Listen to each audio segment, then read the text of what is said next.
যেই 5টি কাজ গুনাহ কমিয়ে দিবে। চলুন সে সম্পর্কে জেনে আসি। 1. অজু। অজু করার মাধ্যমে মানুষের অঙ্গপ্রত্যঙ্গ দ্বারা করা ছোট ছোট গুনাহগুলো পানির বিন্দুর সাথে ঝরে যায় এবং মন পবিত্র হয়। 2. তওবা।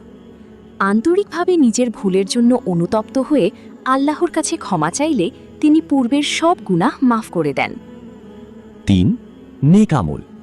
নিয়মিত সালাত, দান সদকা সহ যে কোনো ভালো কাজ মানুষের আমলনামা থেকে মন্দ কাজ বা গুনাহকে মিটিয়ে দেয়। 4. ধৈর্য। জীবনে আসা বিভিন্ন কষ্ট, রোগবালাই বা বিপদে ধৈর্য ধারণ করলে আল্লাহ তার বিনিময়ে মুমিনের গুনাহ ক্ষমা করেন। 5. মানুষের উপকার করা।